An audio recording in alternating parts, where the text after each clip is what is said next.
Kayla Ogden. And I'm Rachel Sear. And this is Write Your Heart Out. We're mixing that it was up. cool. That was so cool. Was it? Or maybe it was cool with a K. Oh, no, I don't think that's good.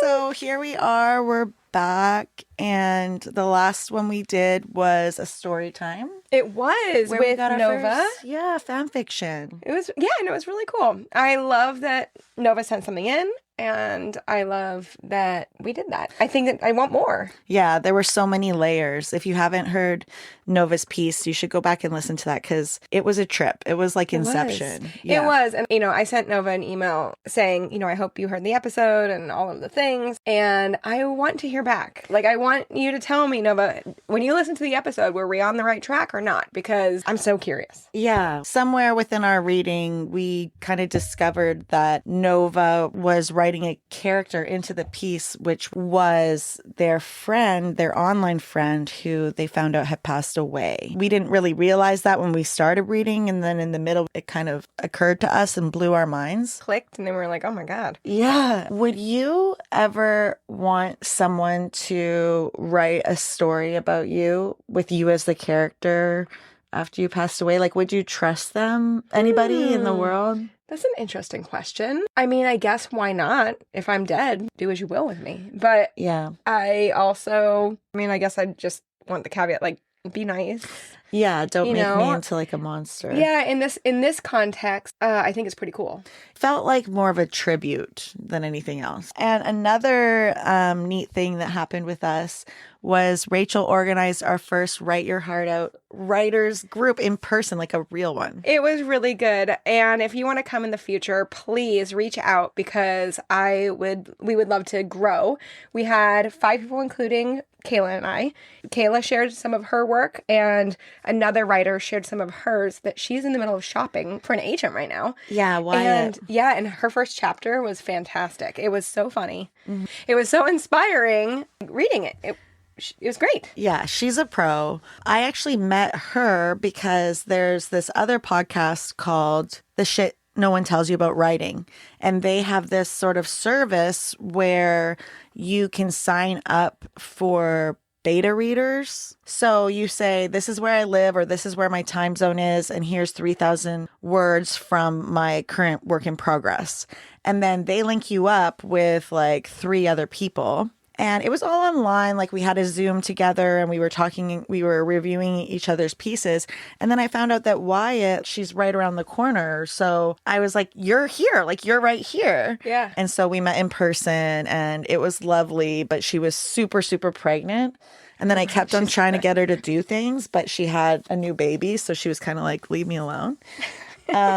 But now it's been a couple of years, I guess. And when I invited her to the writers group, she was super down. And I found her feedback really nice. So to the writers group, I had my workshop. So I had 3,000 words, I think, of The Woman Tree, the new book I'm working on. And when Wyatt read it, she said, this is such a huge improvement from your other book. Yeah. Pillow Forts Down. The thing is that I'm still trying to get Pillow Forts Down published. Like, I have my work right now with an editor who I'm paying from Cornerstones to write me a developmental editing letter so that I can make it the best it can be for publication. And for some reason, this new work that I'm working on, The Woman Tree, I feel like it's getting such better feedback than my other one. Oh, yeah. Okay. Something that Sean said to me, my husband, was after I finished, he's like, well, maybe you could think of it this way. This is probably the worst book you'll ever write. Oh, okay. By the way, he never read it. But I can see the perspective of like, you're only going to get better, Exactly. as you master the skill, as you master your own thoughts around how to create a story. Your voice. Your voice. That's what we're talking about today. Ding, ding, voice, ding. by the way. Yes. One thing that we say about writers is that we get better as we age. Unlike so many different types of work that you can do, we only get better. Like, it's a craft and we work on it, and it's all in the mind and the soul. Mm-hmm. So that's really encouraging. So maybe I've gotten better. Sure.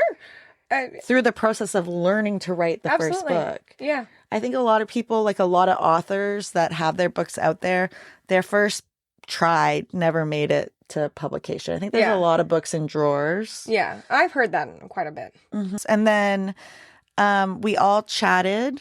Mm-hmm. And Rachel was going to share some of her work, but we ran out of time and she kind of pulled it and said, We ran out of time. And I also, in the very beginning, as I was sending out the email and like, okay, here's what we're going to do. And here's the format. We're going to workshop a few pieces. And I'm going to throw mine in. And I was doing it more than anything just to be like, don't be scared, you know, because there was at least 3 people coming that I had no idea who they were. And I didn't know their comfort level on sharing, which can be really scary. And so I was like, I'll throw mine in and just sent it out, which I was fine with. And I would have been fine workshopping it. But when I was kind of doing the proofread, there was a series of paragraphs where I started with, I walked, I this, I that. It felt so tedious that I was like, I can't. Yeah. Like, I won't even be able to read this out loud to this group and take myself seriously reading it this way. That has to be reworked. And then next meeting, I'll submit it to myself. That's something that I really want to work on in my work is just rearranging the way that sentences are. Yes. So that we're not always going, I this and I that, especially in first person. Like my new work is first person point of view, which I think is going to give me a lot of opportunity to be voicey because I'm just talking from a character who isn't me. Something that I would like to do is just practice the craft of switching up sentences. Like literally just spend time doing that so that it starts to come more naturally. I think that would be a really great practice to to start working in because I need that too. Yeah. I like to write sentences that are simple and clear, but sometimes then I'll look at my paragraph and every sentence has like 5 to 8 words in it, right? And I think it works a lot better to have like some longer flourishes emphasized with like smaller ones and have like sort of a mix is I think better. So I want to work on that too. As you're saying that, I'm like visualizing this creek and like you don't want to be stepping over a rock every creek. Not that like, but a short sentence feels like it's like a little mini waterfall. You want to flow for a minute, you know? Yeah. You got to have that natural progression in a paragraph. Mm-hmm. Yes. I was just thinking, so we're going to talk about, was there anything else on the writers group? So our next meeting will be the second Tuesday of February. And I think until we outgrow the study room, I think we should just go ahead and keep using the study room because it was nice and quiet. We talked about maybe going to a restaurant. We talked about another place. Oh, okay. So there's this place in San Mateo and it was called the Chill Rendezvous. Oh, right. So this is sad. I just read their flyer that was saying, like a car ran into our storefront. Oh, right. And so they're like, okay, we're going to be closed. And then it said on the flyer all these different events that they're having. And they're like, oh, we have a spoken word poetry night on Tuesdays. That's going to have to get moved. And we have this coaching workshop on this day that's going to get moved. I was like, oh, poetry writing, coaching, all of these kinds of things. Chill Rendezvous. That sounds like a good place for us. It does, yeah. But it's currently, it needs to get fixed because it had a very unchill rendezvous with that car, as I said. That was classic. Oh, that was so good. I loved it. It was just too good. You couldn't have not taken that. You can't. Okay. So maybe we'll go to Chill Rendezvous. So potentially Chill Rendezvous in the future. But in the meantime, I think we'll have our own Chill Rendezvous at the at the library, yes. And which worked out perfectly. It was a big enough space that it didn't feel cramped for the 5, and if we grow to up to 8, I think it'll be fine. Yeah. So if you're interested in coming and workshopping some stuff, or just hearing somebody else's work, and giving feedback, we want you to come if you're interested. And we have a sci-fi dad that came. We do. Yeah, that was cool. Yeah. His daughter and my daughter are friends. We were just talking about writing, and we started talking about pantsing your work and all of this, all the fun lingo that we've discussed before. And I was like, oh, well, I'm going to hopefully start a writers group soon if you're interested. And he's mentioned that he's written multiple sci-fi 100,000 word plus books. And he's, just a big pantser, writes them, throws them in a drawer and never looks back, and then creates a new world and creates a new story. And I'm really looking forward to hearing some of his stuff. He's fun.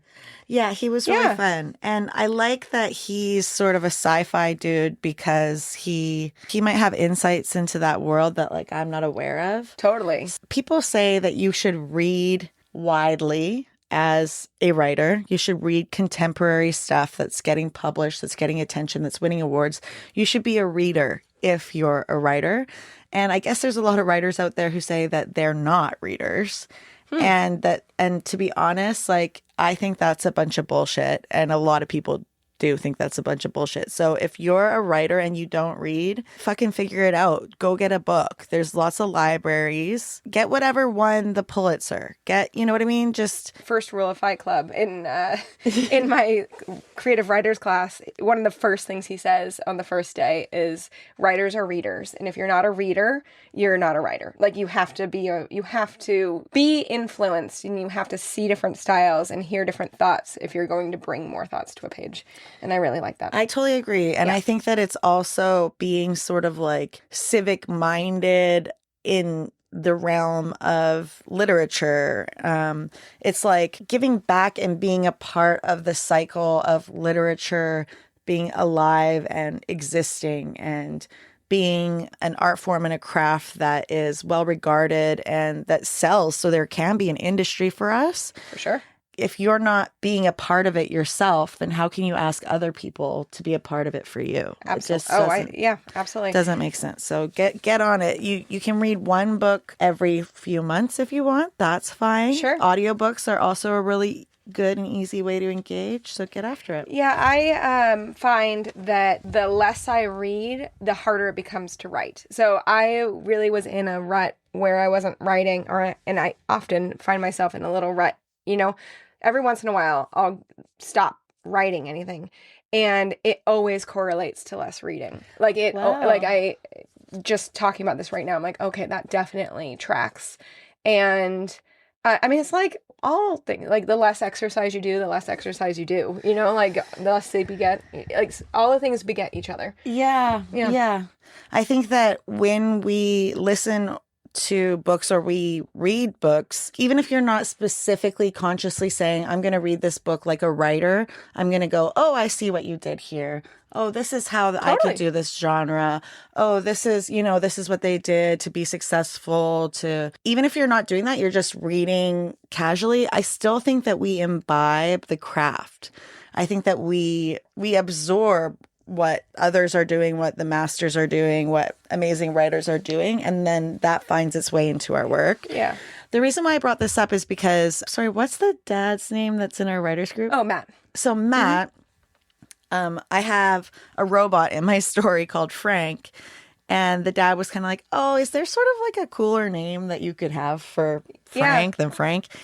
And I was thinking, oh, like he's coming from somebody who like knows that world of sci-fi and kind of knows what a cool little robot should, totally be. Well, yeah, one of his tips was even just like capitalizing within, like, so it's an acronym somehow, like creating an acronym for Frank. Yes. But he didn't know that Frank is short for francophonic. I haven't read a ton of sci-fi and I haven't watched a ton of sci-fi. And I don't know if my book is really that, or if it's more just speculative, or there's some magical realism happening. And I kind of wonder, people say read a lot in your genre so you know what to do. Now that I'm saying this out loud, I'm kind of realizing it's stupid, but I guess I had this thought that if I came to the page without that noise and I just wrote the story that I want to write, maybe it would be kind of something fresh and new. Mm-hmm. Like if I didn't have all the standard beats of but now that I'm saying that out loud, I really don't know. Yeah, I think it probably couldn't hurt to just read in the genre. Yeah, well, one of the things my professor said last semester was that plagiarism is obviously bad. Never plagiarize. But that imitation is one of the greatest forms of art. You can you want to imitate, and you want to quote unquote steal other people's work and steal formats and steal all those things. Those are all really good things to do, and that they will inspire you to be a better writer. So I think that that's thinking that you're going to do something fresh because you don't know about it is probably not going to work for you. You know, like it's not, you wouldn't go into a kitchen and be like, I think all of these things are going to go together. You've tasted them together before, you know? So, and that's the same. Right. I'm the queen of analogies. Yeah. And I love the baking analogies always. Thanks, but thanks. it's true. It's like I've baked a angel food cake before. Now I want to make chocolate brownies. I'm sure I can figure it out. They'll probably be fresh and new. It's like, no, girl, like you have to look at the fucking recipe. Totally. And know what they taste like and what's in them and stuff. I think that I should probably start reading things that I think are similar to what I want to do. And to your point, I don't know if I've ever said this on the podcast, but Ashley Audrain, she's Canadian, phenomenal. She wrote The Push and The Push. Whispers or The Whispers? Oh, The Push. Well, The Push. It was one of the most affecting books I've ever read. And our book club still, like years later, whenever it comes up, we're all just like, you know, we all like our breath catches in our chest. We're like, oh my gosh, The Push. Yeah. I'm convinced, and she hasn't said this anywhere that I'm aware of. I've never heard anyone else have this hot take, but I'm convinced that she used the format of We Need to Talk About Kevin to write this book. Interesting. To write The Push. The Push is kind of epistolary, or the narrator is talking to someone, or maybe writing letters to someone. And the same goes for, there's so many things, and We Need to Talk About Kevin that are like exactly the same. Interesting. But the book is totally different. Yeah. And I think that that's completely allowed. And Ashley, if you're listening, I would love to know am I right about that? Okay, so I agree. In that book, it's been a long time since I read it, but it sounds like she's recounting what has happened. Mm-hmm.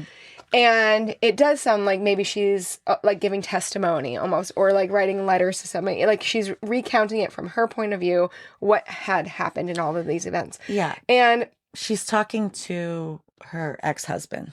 Oh, okay, right. Okay. Yeah. So I guess I have a really big question about what voice is. Mm-hmm. So like hopefully you're going to go into it. Mm-hmm. Is it the voice of the character? Is it your personal writing style is what makes voice?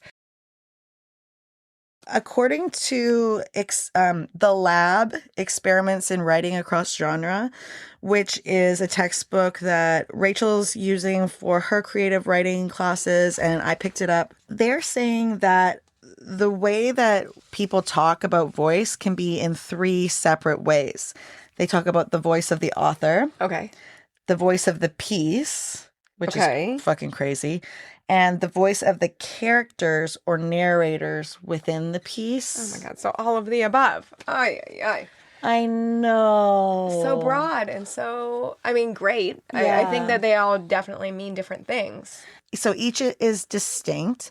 The author's voice is something a reader or reviewer might describe of all the writer's published work. Sure. So I kind of think that if you publish your first book, they're not really going to know what your voice as a writer is. Totally. Until you have some other work out and they're able to sort of see what is the same across time. Yeah, the overall theme of your work. The voice of it. Like, I think that it could be, sentences can have a certain, like, melody. The beat poets or beat authors were known for their lack of punctuation and their run-on sentences. Sure. And then there's people like Raymond Carver or E.B. White, who are known for just being very straightforward and to the point, no adjectives, and just concise and clear and beautiful grammar. Okay. And I think that that's part of the voice. But Mary Karr has an amazing quote about voice in this book. So Mary Karr, I've read her memoir called The Liars Club, and then she has sort of a companion memoir called Cherry. These were published, and her memoirs just shocked people by how talented she was. and distinct. I love her memoir. It's maybe my favorite memoir I've read. And she has a quote about voice in the lab. And it goes like this. For me, say, a penchant for gloom has to be confessed to throughout any book I write. Bleak humor right at the edge of being wrong has kept me alive. So it's wound up in my work. Asked by my sister why I was sexually assaulted as a kid, but she wasn't. I quipped, maybe you're not cute enough. Oh, damn. Which takes one of the darkest events in my life and tries to turn it into a put down for somebody else. Talk about grim. To chirp my story like some bouncy cheerleader would be a lie. The grimness has to make it in. So her voice, Mary Karr's voice, is grim. Yeah. Which is really interesting. Totally. I like thinking about, what my particular voice is, but what I'm working on in The Woman Tree is my character's voice. Sure. Which I think is when you're doing first person, that's when a voice can really, really shine, right? Because it's the character is talking. Totally. And how do they talk? They probably don't talk just like you unless you're writing a, thinly veiled autobiography. Totally. Is your book, Dinner for Eight, is that one first person? No. It is first person. Oh, it is. And I think that that's actually why it's so easy for me to be fully Samantha. Sam is the main character.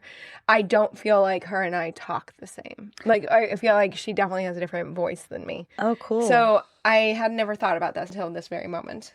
Whereas the character you were working on before, Caroline, I feel like has your voice, Yes, and you Caroline. have such a, well, I was thinking about your voice, and the thing that I think I find funniest about you is when you are the exasperated straight man. Oh. That's my favorite. So, like, for example, there was a character in Larry's Not Well. Yes. What did she say? She was just like, Larry, I don't know. Oh, no, she's talking to Larry's mom, and she's like, well, Veronica, do you listen to Larry or do you just talk at him? And she's like, well, we both talk and we both listen. And then the main character is like, you need to check on him, Veronica. Larry is not well. It's not well. Or just like the straightforwardness to which you make people own their shit. Totally. Yes. And you tell people how absurd they are. Sure. In like a really exasperated way that is just like so fun. Like where it's just like, Larry, get the fuck out of the basement now, okay? Like it's just the best. I'm glad. Okay, that's fun. I like that. I wonder if Caroline has that. Caroline, I think, does definitely more, which is, I think, more like me potentially. Like I think that's my voice personally. Mm-hmm. But I think then that's the big thing about Sam is she's hiding a bunch of shit. Like, she does not live out loud. And so I think that's a big, interesting. Yeah. I have never really thought about it. Unlike you, who totally lives out loud. Yeah, I'm like, I own it. All of this stuff is new realizations, including like right now. I think that maybe my voice, my sense of humor is self-depreciating in a way that makes me absurd. It's like a voice of like beating yourself up, but I think like in a funny way. Like my characters are always, putting their foot in their mouth and then reprimanding themselves in their heads. But it's all kind of light. Mm-hmm. Like it's never about being fat or a lot of times it's about being stupid. Like about being like, okay, is a being good an idiot. example the thing that happened over the past weekend with the... Oh my gosh. Okay, you guys. Is that a good example for what you mean? When I cried. Oh, yeah. But then the next day you made so many great jokes about it. Oh, okay. Yeah. Well, should I just tell everyone? Well, only if you want to. Or we could just... No, I can tell everyone this part. There's stuff I don't want to tell people about the weekend, but I'll tell people this. We're not going into the weekend. We went to Napa, which is beautiful, amazing, famous wine country in California, with our friends. We have a friend group that we call the Hugs. And I pulled out this game. The Airbnb that we got just had these games lying around. And one was called, I think, Bad Guys. I think it was called Bad People Game or Bad Bad Guy People. Game or something. It's in a black box with white letters on it, and it's just cards. And oh my God, I thought the game was going to, and it said, what do your friends really think of you? And I'm like, okay, whatever. I didn't think about it too much. I just brought it out. I'm like, this will be like fun conversation starters. They'll just be like cards with questions. It was a little more complicated than that. First of all, every person around the circle, they're all women. We're all like these moms that are friends. We all had to get dealt a card that was supposed to represent us for the game. And the cards were horrifying. They were. They were not good. Reika's card was a picture of a man spitting on somebody's plate, like a waiter spitting in someone's food. What did you get? God, I don't remember. I think I blocked it out. There was like a weird pedo guy. Yeah, there was a van that was selling candy. Mine was a clown. It's apropos, okay? Like sometimes I feel like in this group, like I'm the clown. And we were playing this game, and I'm not drinking on this trip, which is weird because it was like a wine trip, but I wasn't drinking, but I did have some gummies. So my emotions were a little bit heightened, I think. I wasn't completely in my right mind, but I'll admit to being sensitive, and I usually cry on these kinds of trips anyways. So the question was, there were all these different questions. And they were all mean. They were all mean, but some of them were so mean that we didn't do them. Like one of them was, which one of us thinks that they're prettier than they really are? Which was so fucked up. Like, and then we would have to put down the person's card that represented them and then flip them over and be like, oh, I thought Rachel thinks she's prettier than she actually is. That would make me cry. Like we did not do that question. We didn't do that group. question. We nixed it. And if everyone had chosen me for that, I would definitely be like, oh my God. It was all of them choosing the person. Okay, and then one of them, this almost made me cry before I even cried, was me and Adara looked at each other and were like, this one's mean. And she said, it's basically saying who's expendable from the group. Oh, with the horror story one? Was that the horror movie? It was horror movie when it was who would get killed first in a horror movie. Adara and I kind of went too deep with it. Like she was like, this is saying who's expendable from the group. And I said, this is somebody who doesn't have main character energy. Oh, I didn't even hear you guys say that. And then we flip over our cards and she had chosen me. Oh, shit. Oh, no. Rough. Is that not such a bitch move? Oh, no. I was like, I looked at her, I'm like, you're such a bitch. Group, we're not going to take it seriously. How can you not? I don't know. I'm the one who brought out this game. It was so mean. Okay, so that wasn't even the one that made me cry, you guys. The one that made me cry was so somebody said, this is the person you would least want to partner up with for The Amazing Race. Yeah. Okay, so that's not supposed to make anybody cry, right? But I was looking around at these women and I'm like, you guys don't know. Like, I actually watched Survivor and I think I'm actually like strong and I am actually smart and all this stuff. But I didn't say anything. I just was saying, this one's mean, but no one else was really catching that vibe that it was mean, right? Because it doesn't seem as mean as the other really harsh ones. And I'm like, this is mean. And then I put somebody down and then everybody else, one after another, it was like clown, clown, clown, clown, clown. And I just felt like you were all calling me a clown. And I was like, Kayla. And I was like, you guys, I'm the last person you would want to hang out with on a trip, was how I took it. Right. And it made me so sad, like the depths of despair. And Rachel and I were sitting across from each other. I was on the floor in front of the coffee table and she was on a chair. And I'm kind of like, I'm keeping my head down. I'm like, Kayla, just don't cry. But this is so mean and so horrible and no one likes you. And then Rachel's like, Kayla, are you crying? And then I look up and it looked like you had tears in your eyes. Well, I knew started that crying. I knew that you really wanted to be the Amazing Race person, but girlfriend, let's talk about what happened earlier that day. Yeah, so then I went to sleep and I woke up and I was like, wait a sec. In the Amazing Race, you have to be organized. You have to be on time for your flights. You have to know all this stuff. You have to be like very like a type A kind of person, or else somebody who would eat something disgusting or do the challenges or whatever it is. But that very day before we played that game, I had gone to drop my daughter off at school and it turned out that she didn't have school that day. And I was the only parent there. Like it was a deserted building. Like it wasn't like a bunch of parents showed up and like they never told us or whatever. It was like somehow I was the only fucking clown who didn't know. So then I had to tell everybody I'm going to be late for Napa. And I missed 2 of the events and I came late to that event. And I still thought that they would pick me to go on Amazing Race. Who would pick that person? And I'm always like doing that. I've shown up for 2 of these women's birthday parties on the wrong day. Oh, I showed up done to that. Charlene's a month early. A whole month early. And my house wasn't even done yet. Her house wasn't completely renovated. I showed up to like a construction zone. I was like, what's happening at Charlene's tea party? Oh. And someone else's too. So it's just like, okay, you know what? There are a lot of reality shows I would pick to be with you on. Oh my God. Just so we're clear. Nice. Amazing Race isn't the one. Yeah. But there are some, right? Absolutely. Hell yeah. Sure. Why not? Definitely. Okay. Well, that makes me feel better. I'm glad. I don't remember. Oh, this is about my humor. So the next day I was waking up being like, I understand why you guys wouldn't pick me. I didn't even show up to this thing on time. And, you know, kind of like going over some different times where I actually really was a clown and I have to admit it and I can see why. And honestly, I can't even watch The Amazing Race because it is so stressful for me.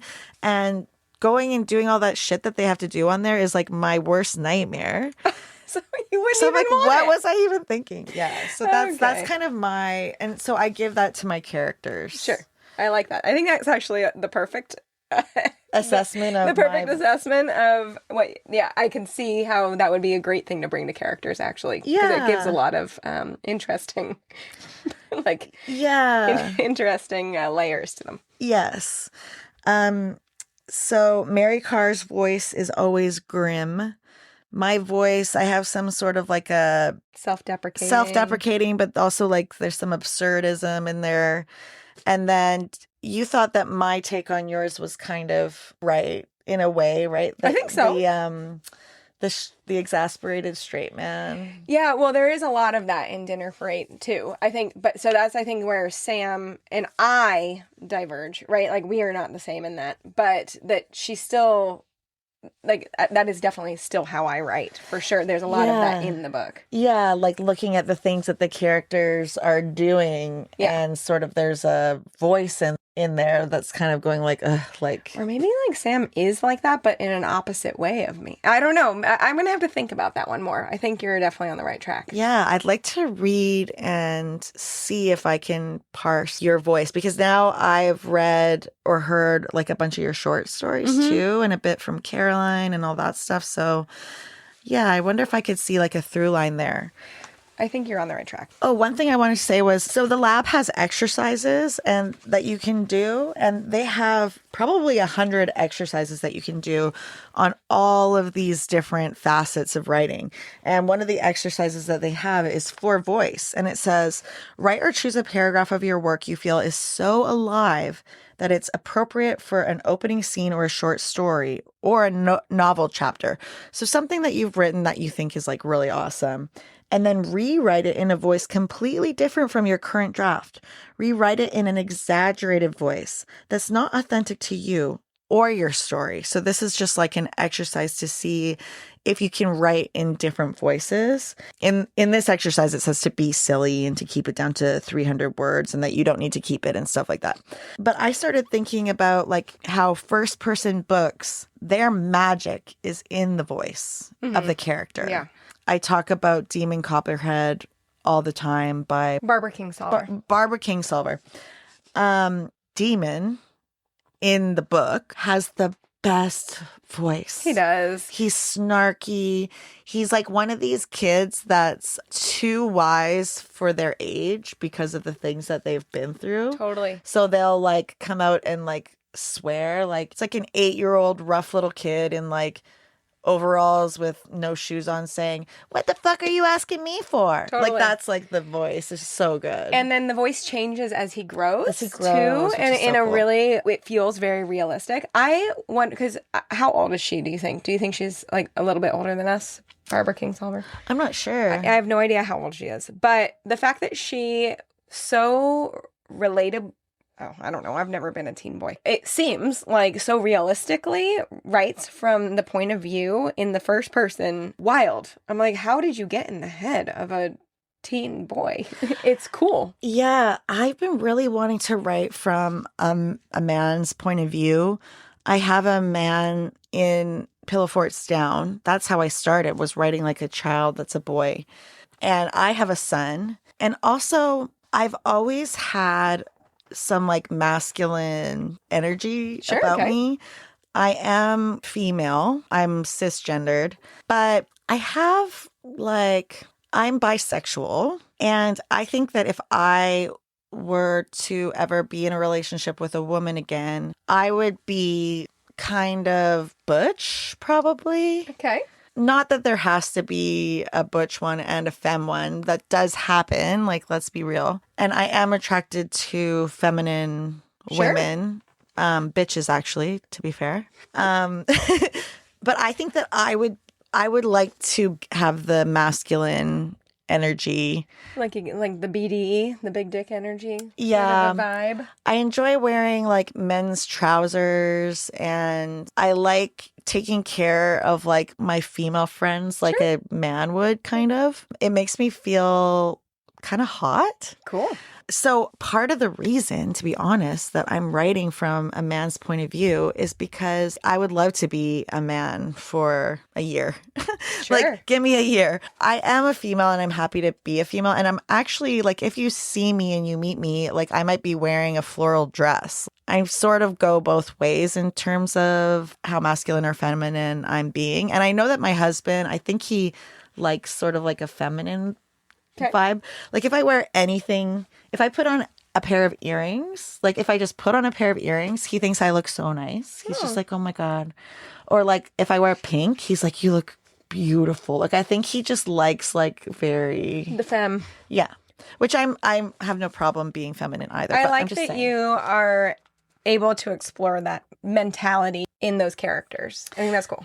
There's a line in The Woman Tree where it's like, I told her she was a traitor, but I was on my knees smiling up at her as I said it. And like, I'm imagining when I'm writing that, that's me. All right. I'm like, I'm having a fantasy, I guess. This is like so personal that I said all this shit. I like it though. Okay, guys, calm down, okay? It's your masculine voice coming out. Yeah, so that's what I'm doing. I don't know if anyone else in the world has ever done that. I wonder if other people who write from the point of view of the opposite sex like are enjoying that exercise too and enjoying like embodying that. Probably. I imagine so. Now I want to ask that chick that wrote The Outsiders. I want to ask Barbara Kingsolver. Yeah. There's a really good episode of a podcast I listen to. I guess we'll just plug it.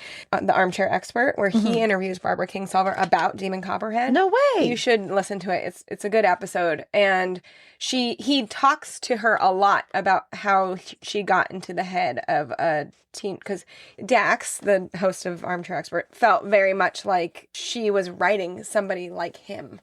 And so, wow. And he asked her a lot of questions about it, and I listened to it when it first came out a couple years ago.